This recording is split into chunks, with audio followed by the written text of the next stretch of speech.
Pessimistas são mais inteligentes? Apesar que é uma tentação dizer que sim, não dá para afirmar isso.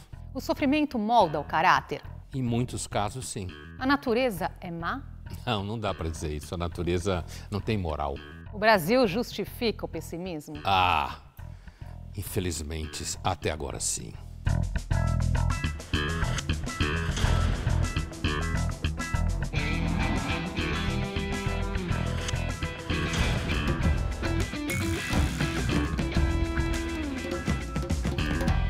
Olá, no Linhas Cruzadas de hoje nós vamos conversar sobre pessimismo. Daria para começar esse programa de várias maneiras, não é? Pondé, há vários tipos de pessimismo, como diz o título do programa, várias faces do pessimismo, não é? Entre esses tipos todos existe um chamado pessimismo cósmico. Vamos começar nossa conversa por aí? Já começamos pegando pesado, né? Assim, o pessimismo cósmico, que em filosofia se chama de acosmismo, porque cosmos significa ordem. Quando você põe o A, herança grega, significa não a palavra seguinte. Então, não a ordem, acosmismo, né? Esse pessimismo cósmico, ele parte do pressuposto que o universo, o cosmos, portanto, e a natureza seriam perversos, maus, né? Essa ideia, que pode nos parecer estranha, a princípio, que é completamente contrária à intuição da tradição monoteísta, israelita, cristã e muçulmana, né? É na realidade uma ideia que aparece de vez em quando. O cristianismo apareceu bastante, né? E o primeiro caso é muito conhecido, a heresia gnóstica, né? Gnosticismo é um nome que, quando você fala, tem gente que perde o sono, porque assim, a heresia gnóstica do começo do cristianismo afirmava que quem criou o mundo foi um Deus mau. E, portanto, se o Deus que criou o mundo é mau, qual esperança existe? Na natureza, nas relações humanas. Agora, a gente pode ter uma compreensão acosmista e não necessariamente fazer referência aos gnósticos, apesar que eles são muito famosos em filosofia, né? E em teologia também, muito famosos.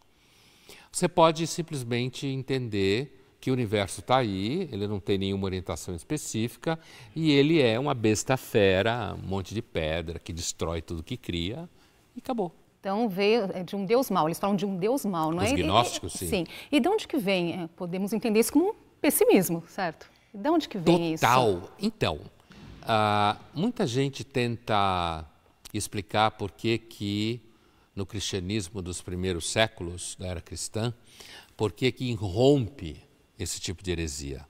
Como não existe no judaísmo, não tinha existido até então versões acosmistas, né?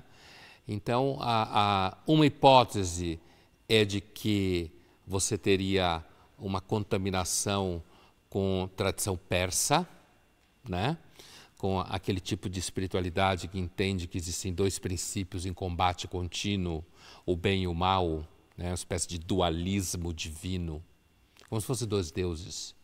Outra teoria é de que o gnosticismo teria sido contaminado pelo pessimismo cósmico grego trágico, né? A ideia de que os deuses são loucos, que não há sentido na vida, que a vida é um combate contínuo, seja lá como for, essa vertente do cristianismo, no começo do cristianismo, ela vai ser muito forte, vai ser perseguida sistematicamente, ela vai reaparecer em formatos um pouco distintos lá pelo século IX e X, em regiões da Bulgária, da Romênia, conhecidos por Bogomilos, e vai reaparecer no século XII, no sul da França, muito famoso, chamado Cátaro, para quem a Inquisição foi criada.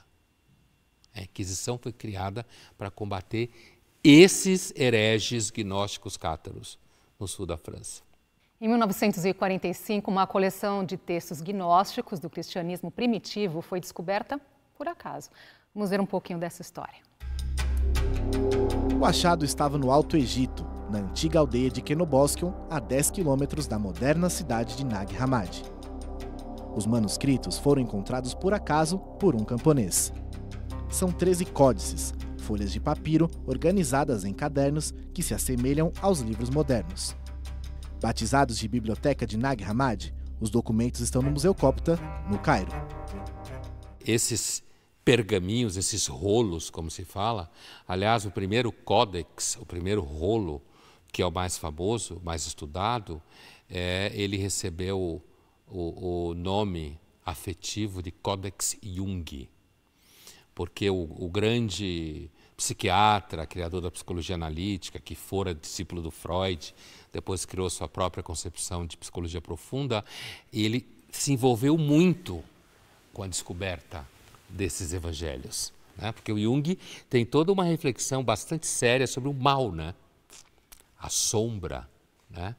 E então ganhou o nome de Codex Jung. Nesse códex tem um evangelho específico chamado Evangelho da Verdade, remetido à escola valenciana. Tem várias escolas do gnosticismo que entende que o que existe, a criação, é fruto de um passo errado de uma das filhas do Deus verdadeiro, porque tem um Deus verdadeiro, o Deus desconhecido, né?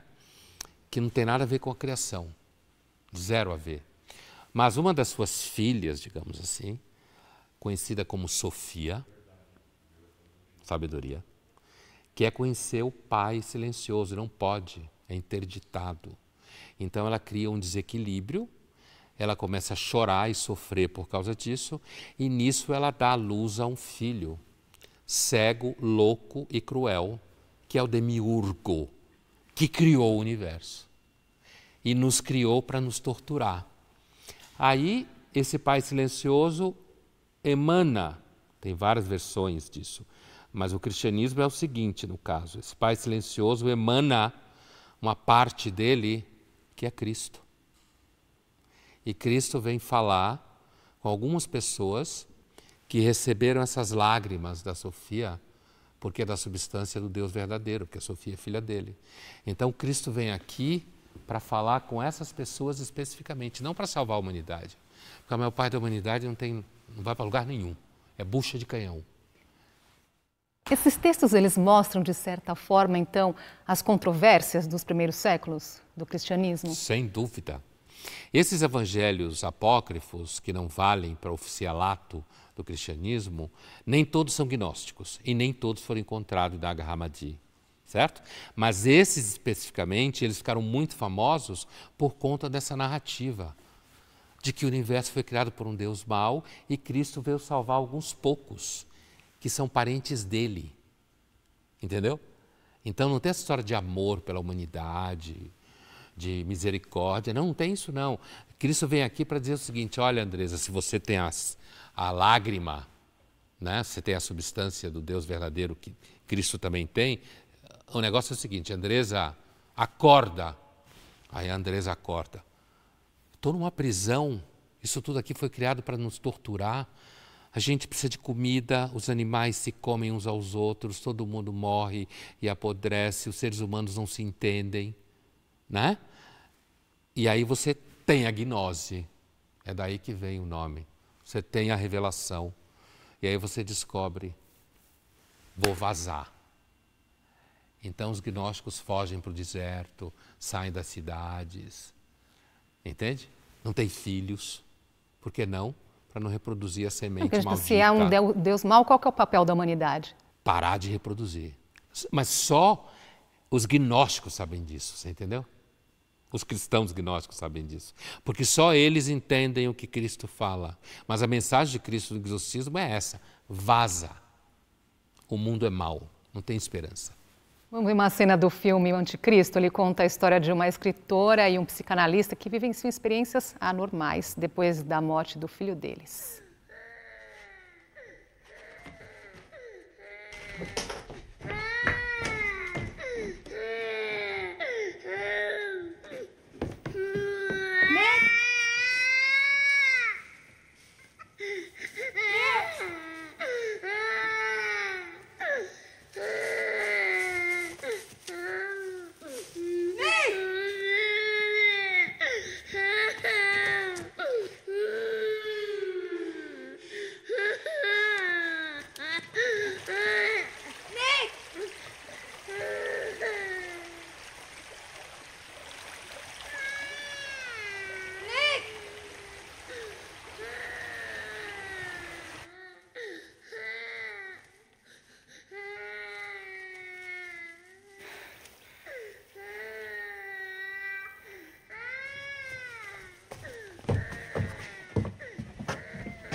essa cena é uma aula de gnosticismo. Porque, é claro, a gente recupera que ela está com o filho, na história ela está lá trabalhando o doutorado dela, né, sobre bruxas. E, de repente, ela está na casa de campo do casal, que o lugar chama-se Éden. Né? E aí ela, de repente, começa a ouvir um choro de criança. É o que a gente vê. Ela sai desesperada procurando o filho, Nick, e ela vê que não é o filho. Né? Aí ela vira de costas e, de repente, a câmera mostra o vale e como que o choro da criança se espalhando. Uma das referências dos gnósticos é que, se nos fosse dado a capacidade de escutar bem, a gente ouviria o gemido contínuo da natureza sendo devorada por si mesma. É isso aí que ela está ouvindo. Está vendo? Quer dizer, essa imagem, essa sequência é típica do gnosticismo. A ideia de que os seres se devoram, então está sempre chorando. Então esse choro que chega da aflição, né, de onde está vindo, seria um som da natureza? Da natureza. Por isso que a câmera abre e o choro, primeiro não está vindo do bebê, do filho dela, e depois se espalha. Né? Tem até uma sequência também um pouco mais adiante, porque essa mulher vai, na abertura do filme, depois um pouco mais adiante volta a cena, na abertura não aparece isso, mas depois volta, quando essa criança... Spoiler, né? O filme é, sei lá, 2009, 2010. Ela pula pela janela, esse filho, e essa mulher está começando a gozar, transando com o marido.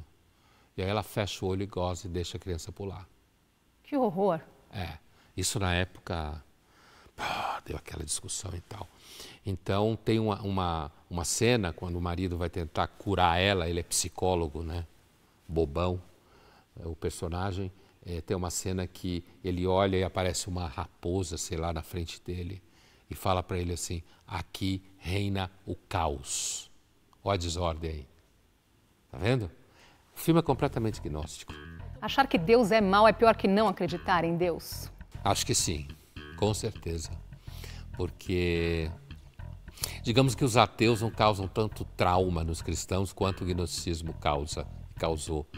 Porque ser ateu é dizer que não existe nenhum Deus, nenhum princípio orientando coisa nenhuma, a não ser a própria cegueira dos átomos.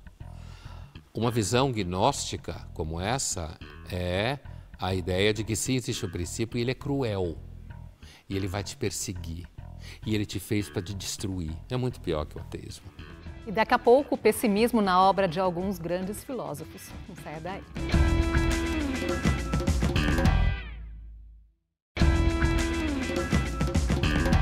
Estamos de volta com Linhas Cruzadas, hoje conversando sobre pessimismo. E você, é pessimista?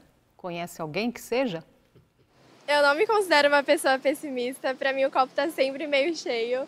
E eu conheço pessoas pessimistas, mas para mim não é um problema conviver com elas. Eu me considero uma pessoa bem otimista, acredito que a gente tem que pensar que as coisas vão dar certo para no final elas darem certo. Eu não me considero uma pessoa pessimista, conheço pessoas pessimistas, mas para mim também não é um problema e para mim é até bom para ajudar e dar esperança para essas pessoas.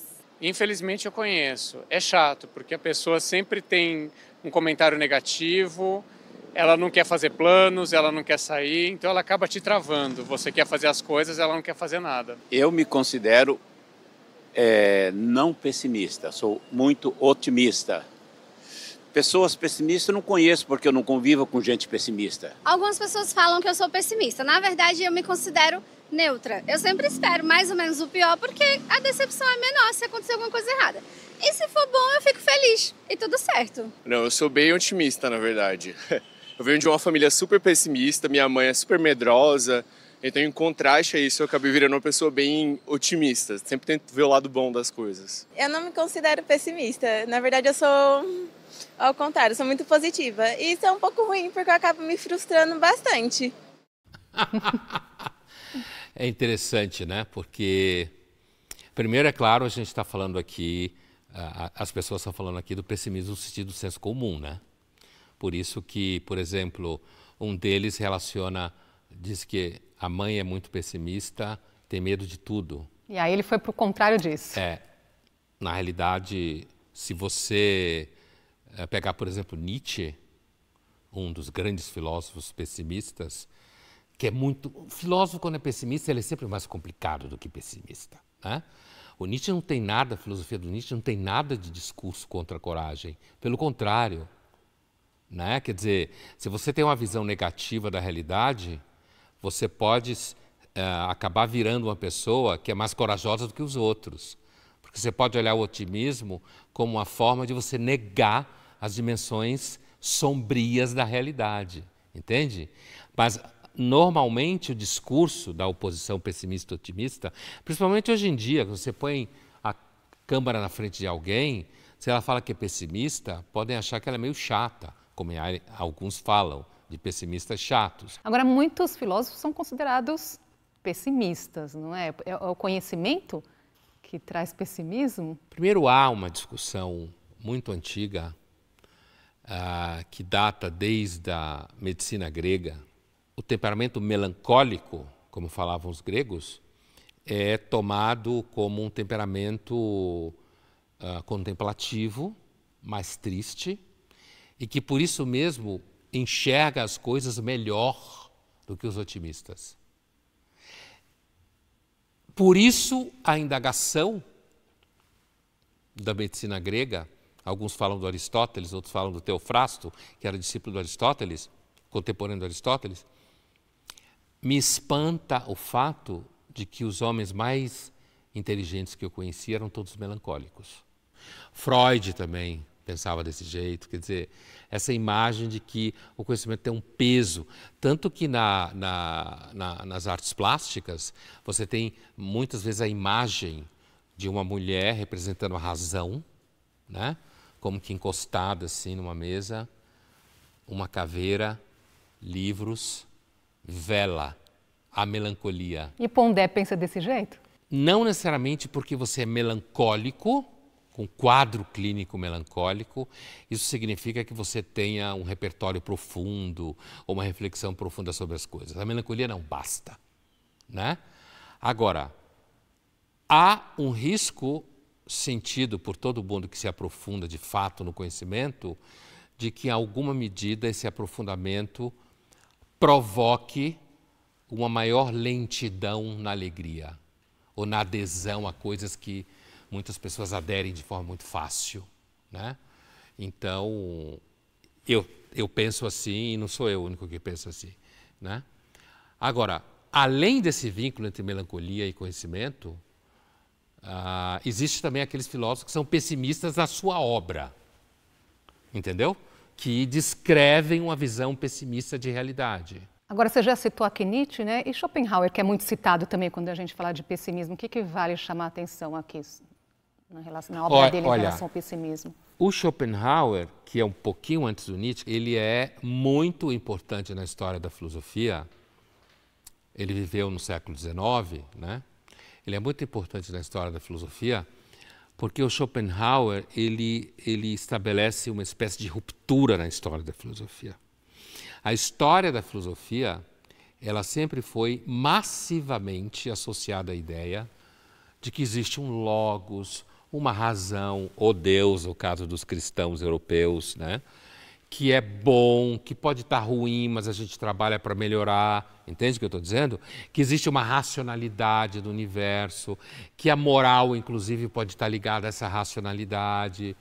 A filosofia mainstream, como a gente fala, ou solar, como se fala, é uma filosofia que sempre foi vinculada, digamos, a essa ideia, essa apreciação benigna da realidade. Quer dizer, o conhecimento te mostra que há a parte ruim, mas dá para a gente mudar isso, ter o lado otimista para fazer melhor. Porque no fundo, o ordenamento é bom, certo? A organização. Está dando pau, mas se a gente entender e explicar, trabalhar e tal, a gente consegue pôr esse ordenamento muito melhor em ação.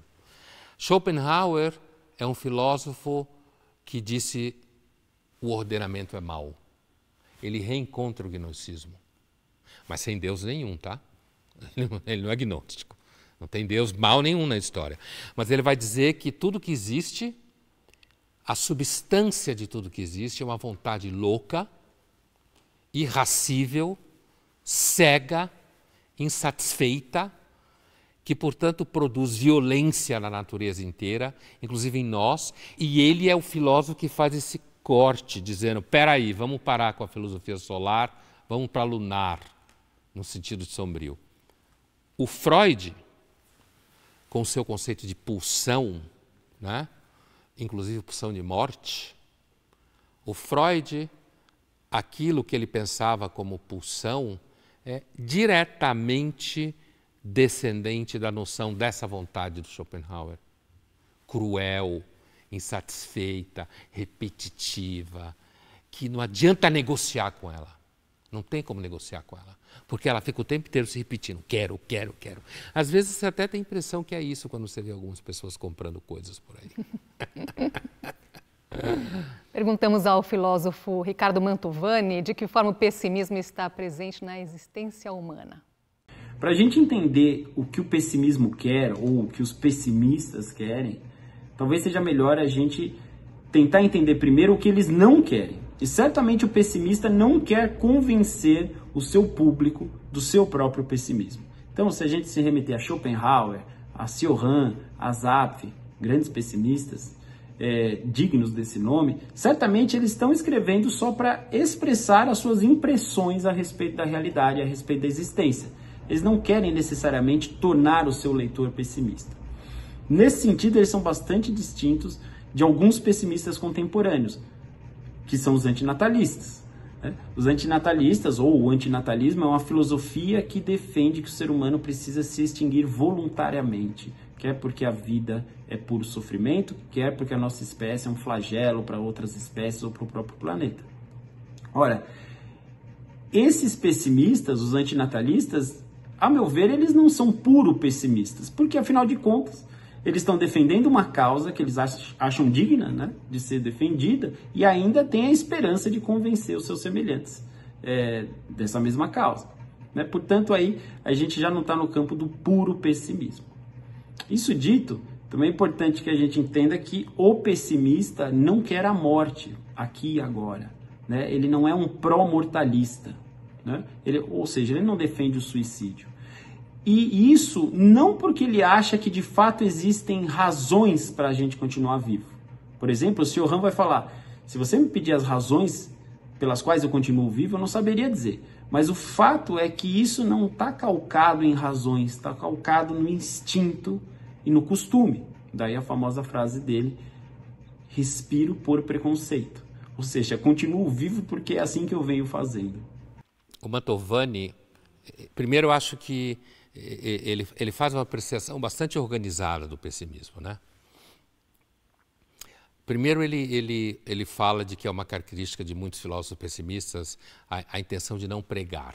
O Nietzsche faz uma certa pregação, não é à toa que ele não é um pessimista puro, digamos assim, mas a intenção do filósofo pessimista é fazer uma apreciação e apresentar isso.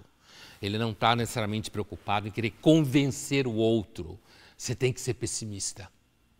Inclusive porque, afinal de contas, convencer o outro para ser pessimista a troco do quê? Né? Quem disse que é bom ser pessimista? Né? Depois ele faz uma referência, ele fala do movimento antinatalista, né? Que é um movimento que está aí já há algum tempo, que são pessoas que pregam a extinção da espécie, recusando a reprodução humana. Tem todo tipo de gente. Normalmente eu acho gente bem esquisita que é antinatalista. Né? Porque o antinatalista não é só alguém que não quer ter filho para ele. Porque não quer ter filho. O antinatalista é alguém que prega para as pessoas não tenham filhos, como os gnósticos, parecido nesse caso. Não tenham filhos, não reproduzam. Né? O mundo é mau, a espécie é perversa. Inclusive você tem casos de meninas antinatalistas que querem fazer histerectomia total com 18 anos, 19 anos, para garantir que não vai ter filho. Então ele marca essa diferença que é importante entre o pessimista filosófico, que é alguém que está falando de uma cosmovisão, analisando em detalhes a realidade, e não está preocupado em pregar coisa nenhuma, e esse tipo de pessimismo mais que eu considero um pessimismo meio rastaquera, Mantovani também considera, que é esse pessimismo de ser antinatalista, pregar, dizer que então a humanidade, isso é melhor que ela desapareça e tal. Por último, ele faz uma referência, ele chega a citar Cioran, que é um dos grandes pessimistas do século XX, que fala que continuava vivo por preconceito, eu respiro por preconceito. Quer dizer, o que me mantém vivo é um instinto puro e simples. Não é porque eu acho que a vida vale a pena. No entanto, não sou suicida. O Cioran recebeu muitas cartas ao longo da vida dele de pessoas que escreveram para ele dizendo: eu ia me matar, eu li você e desisti. E você, Pondé, pessimista ou otimista? De que lado você está? Se eu tiver que escolher, eu vou dizer que eu sou pessimista. Porque assim, uma vez uma aluna perguntou na sala, mas professor, por que vocês dão tantos pensadores pessimistas para a gente estudar, né? Eu estava pensando no Freud, no Adorno, no Horkheimer. E eu brinquei com ela, falei, porque os otimistas passam rápido. A julgar pela quantidade de vezes que você dá risada, eu diria que você é otimista, se fosse esse o termômetro. E lembro do que o Mantovani falou, né? Então, assim, você pode ter uma percepção pessimista em termos políticos, em termos de alcance do que a espécie pode fazer, cosmicamente, de uma certa cegueira do cosmos, não de que Deus é mau, de que existe um Deus mau. E, no entanto, você não se sentir pessimista. Como diz o Cioran. Você não se sente, então? Não, eu não acordo pensando, azar, os céus, a vida não deu certo vida. E tal. Mas se alguém quiser fazer de mim otimista, eu vou ficar bravo. No próximo bloco nós vamos falar sobre o pessimismo na política. Até já.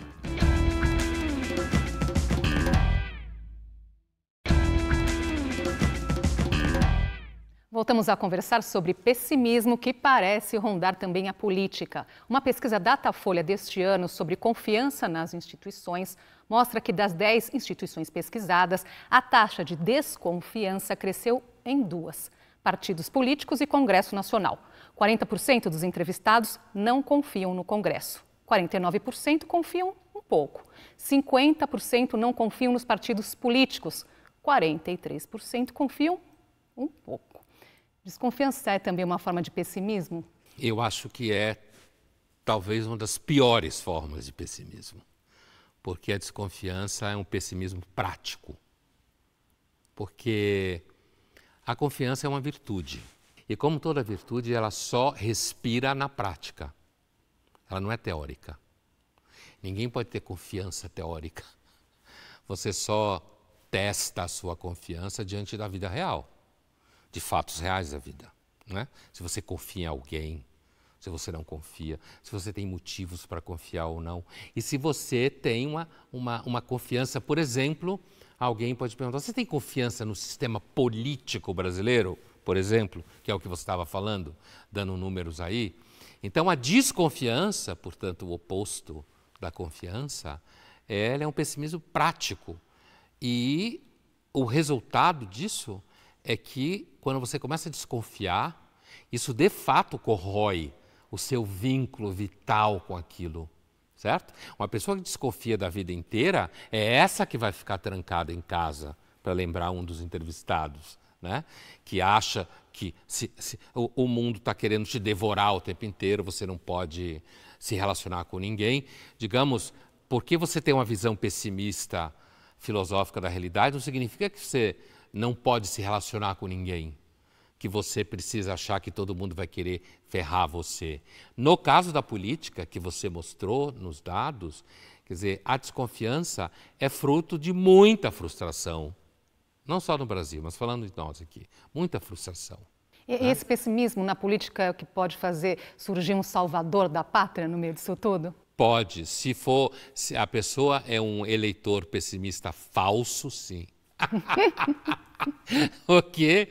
Porque, eu estou brincando, mas o que eu estou falando é sério, é assim, porque se você desconfia das duas opções, certo? A e B, certo? Que estão aí à mão para serem eleitos e tal. Viáveis em termos eleitorais, né? Candidatos tem muitos, viáveis não todos. E você então acredita que alguém que aparece fora do circuito político, né, vai salvar o país, alguém que é um ET completo, que nunca foi o caso do Bolsonaro. Ele vendeu essa ideia, mas ele nunca esteve fora do circuito político. Ele só era um político medíocre. Continuou sendo, mas virou presidente da República, né? Mas assim, se você acredita que vem alguém assim, sei lá, da arte, sei lá, chutando aqui, né? Alguém, sei lá, um médico, um intelectual, alguém de fora da vida política, e você acha que vai salvar, na realidade você é, na realidade, uma pessoa frustrada com as opções. Você não é alguém que olha para o sistema político e diz, olha, ele não pode produzir muita coisa além disso. A gente pode tentar encontrar algum candidato ou candidata, em alguns casos, pensando em alguém real aqui, que você, não, olha, de repente pode fazer uma trajetória diferente e tal. Agora, é claro que alguém que tem uma visão mais profunda da política de forma negativa ou pessimista, tende a ter uma clareza que é o seguinte: a pior coisa que existe, pior do que políticos profissionais que fazem essas bandalheiras todas, é alguém que não é político profissional. O político profissional, que tem lá a sua rede de contatos, que sabe transitar, fazer acordos, criar consensos, certo? Esse político tende a ser muito melhor do que alguém que aparece como salvador da pátria, dizendo, não, eu não tenho nada a ver com política, eu sou uma pessoa pura.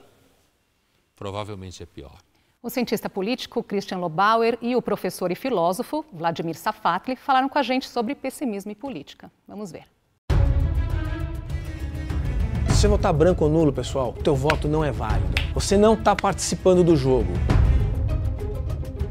Eu tive duas passagens pela política. Uma como secretário municipal, em 2005, da cidade de São Paulo. Na ocasião, o prefeito era o José Serra. E depois eu fui fundador de um partido político, Partido Novo, e fui dirigente do partido e candidato à vice-presidência da República em 2018. Então, essa experiência me traz a seguinte conclusão. A política é absolutamente necessária. A alternativa à política é a violência.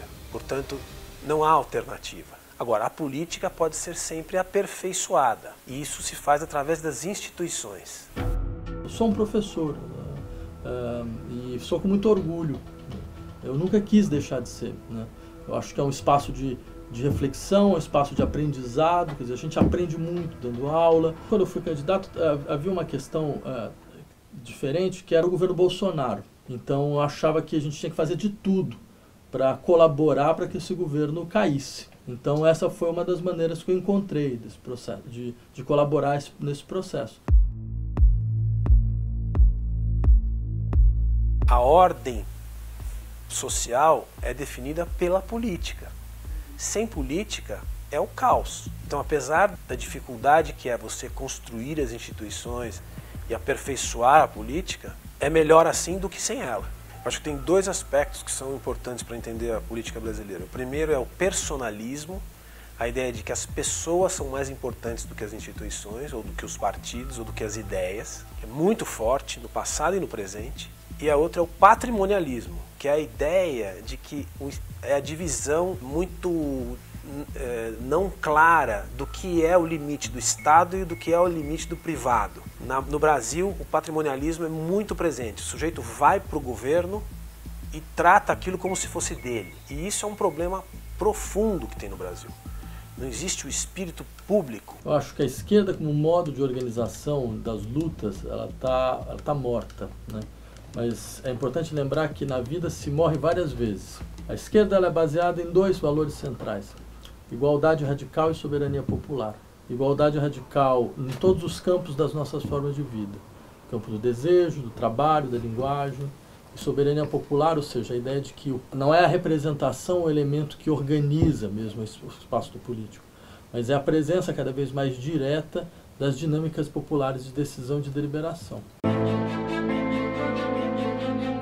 A ideia de que o cidadão tem, de que ele tem que pedir coisas para o representante em troca do voto, ou do representante eleito, de que ele tem que devolver coisas para o eleito, coisas materiais, né? Isso é uma ideia muito presente na política brasileira. A ideia de representação das ideias, representar a política fazendo políticas públicas de benefício coletivo, isso não está claro na cabeça ainda das pessoas. A política ela precisa saber lidar com essas forças exteriores ao campo eleitoral, ao campo parlamentar, certo? Ao campo da representação parlamentar, porque essas forças elas dão dinâmica, eu diria, de mudança e de abertura de questões dentro do campo político.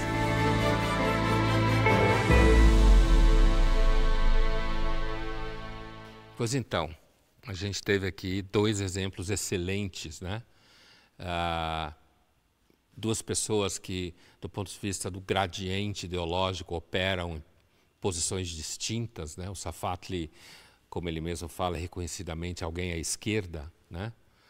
E o Christian Lobauer, alguém que foi um dos fundadores do Partido Novo e que está ali no que alguém podia chamar assim, de centro-direita, liberal. Na realidade, um liberal, né? E é interessante porque, primeiro, nenhum dos dois fala que está desacreditado da política, né?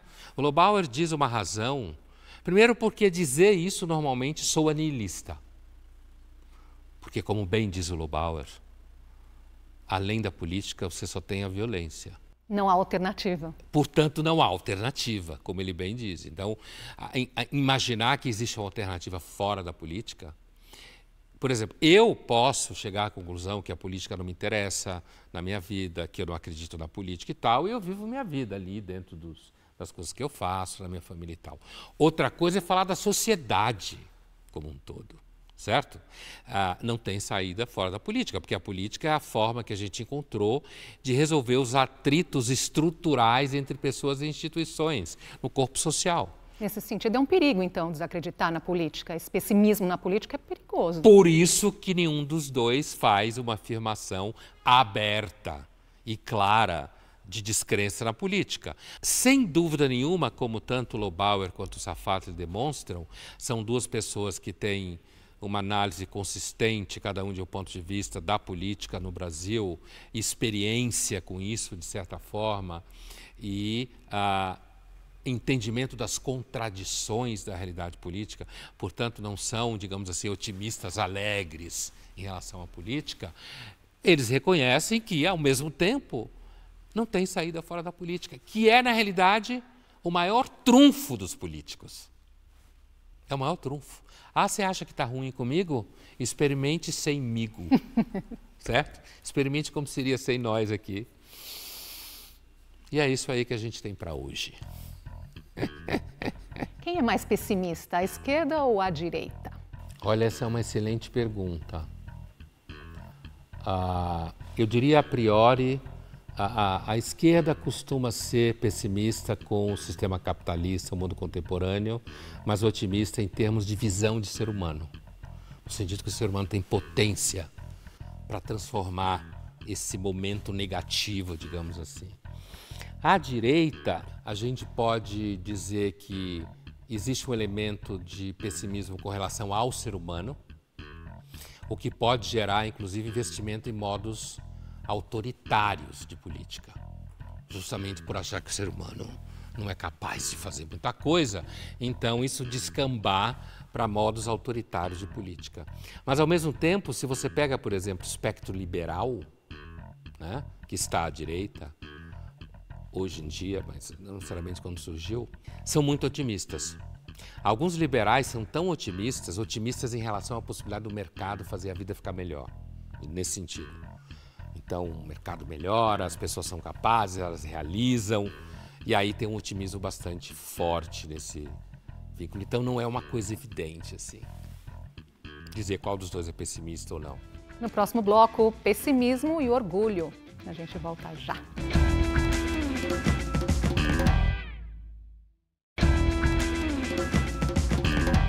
Voltamos a conversar sobre pessimismo. Vamos trazer agora as perguntas que chegaram nas nossas redes sociais. Danilo Vanderlei, quando se ultrapassa o pensamento realista para o pessimista, é subjetivo? Eu acho que pode ter um elemento subjetivo, claro, porque inclusive os gregos não estavam errados quando assumiam que um certo grau de melancolia no temperamento pode facilitar que você perceba coisas que quando a pessoa está muito alegre não percebe. Aliás, faz parte da alegria não perceber tudo para não estragar a alegria, né? Então, assim, então acho que há um elemento subjetivo, sim. Agora, quando que você ultrapassa o nível de ser um realista para um pessimista, não tem uma resposta exata para isso. Eu sinto muito. Eu entendo que o pessimista, diferentemente de alguém que está olhando a realidade como ela acontece, apesar de que ninguém tem um pensamento tão puro, uma percepção de realidade assim tão pura, eu estou vendo a realidade tal como ela é, tá? Mas eu entendo que o pessimismo ele pode adentrar uma coisa que é uma certa projeção, certo? Eu seria realista enquanto eu estou vendo a realidade tal como é, e se eu não for pessimista no sentido de, então nada dá certo mesmo, eu não for assim, eu consigo de repente perceber que existem territórios da experiência humana que não justificam o pessimismo. Você sendo meramente realista, você enxerga isso. E aí o pessimista total, então, é alguém que já projeta, né? O total das experiências que eu tive na minha vida até agora justificam afirmar que o pessimismo está certo acerca de tudo. Tem mais. Sá Pires. Gostaria que fosse ressaltada a diferença entre pessimismo e niilismo. A gente já até chegou a falar aqui de niilismo, mas agora aproveita para explicar essa diferença. Niilismo é um conceito filosófico. Pessimismo não. Começa aí a diferença, né? Algumas pessoas entendem que o niilismo é uma disposição de temperamento. Alguns entendem que niilismo é apreciação cosmológica, ou seja, o universo está entregue a nada, não há nenhuma esperança em relação a isso. Alguns entendem que o niilismo é uma atitude que faz com que você se sinta mais forte, já que você não tem expectativa nenhuma, então você é completamente livre, que é a tradição nietzschiana, né? E eu posso entender, Andresa, o niilismo unicamente como um conceito que pressupõe a não fundamentação da moral nem do conhecimento. Não existe valor, não existe verdade, não existe mentira, tudo é nada, porque niilismo vem de nihil, que em latim é nada. Participe aqui da nossa conversa, mande sua pergunta, seu comentário nas redes sociais da TV Cultura usando a hashtag Linhas Cruzadas. Pondé, o pessimista tem orgulho de ser pessimista? Eu acho que muitos têm, né? E eu diria, talvez, naquela tradição de identificar certos pecados, né? Que caracterizariam certos temperamentos, né? Eu diria que o orgulho é um pecado muito típico do pessimista. O pessimismo é uma visão de mundo que vicia, dá prazer? Pode dar, sim. Primeiro porque é chique, certo? Um pessimista normalmente é mais chique do que um otimista, né? Parece mais misterioso, né? Parece não se deixar levar pelas bobagens que os otimistas, grosso modo, se deixam levar, duvidam das modas, né? Que coisa mais chique do que duvidar da moda, né? Então, nesse sentido, pode viciar e você pode extrair um prazer disso. Mas eu acho que também o prazer pode vir de algo mais sério, digamos assim, que é o fato de que, aparentemente, grande parte da realidade do mundo, seja o que for da história, insiste em dar razão aos pessimistas. E o que é mais fácil, ser pessimista ou otimista? Eu acho que para a vida imediata, inclusive como a gente viu nos nossos entrevistados, é mais fácil ser otimista.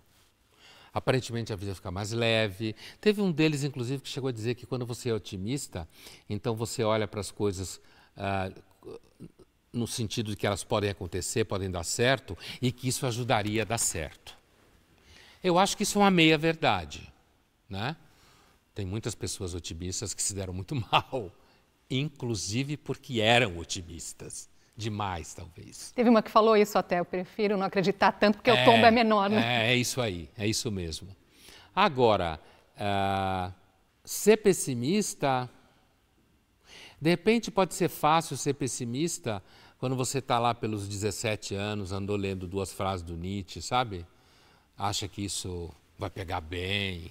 Pô, fulano é pessimista. Aí já faz uma cara misteriosa. Se dá o luxo de não acreditar em nada, como no romance do Turgenev.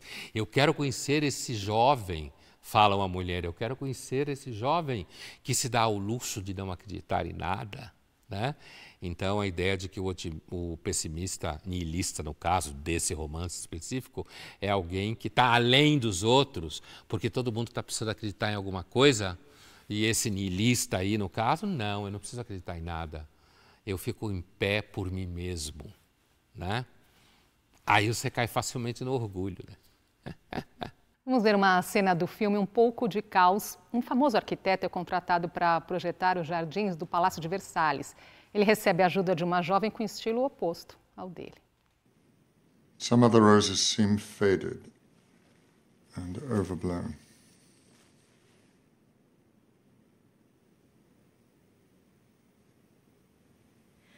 That fate awaits all roses, sire.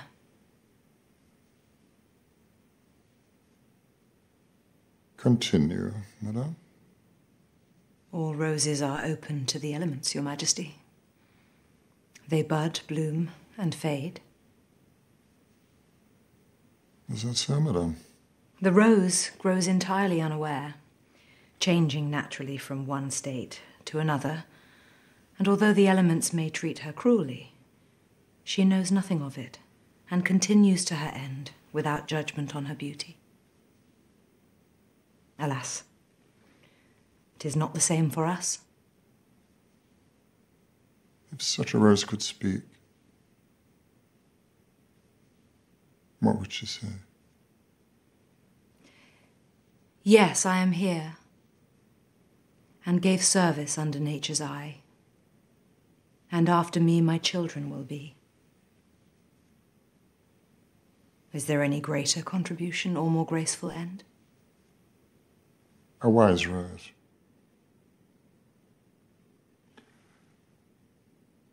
And what protection can the gardener afford this rose from the harsh elements of change?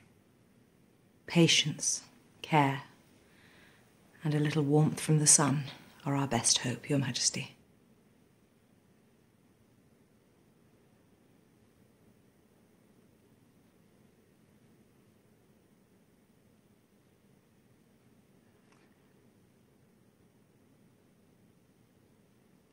I'm obliged to you, madame, for that sweet reminder.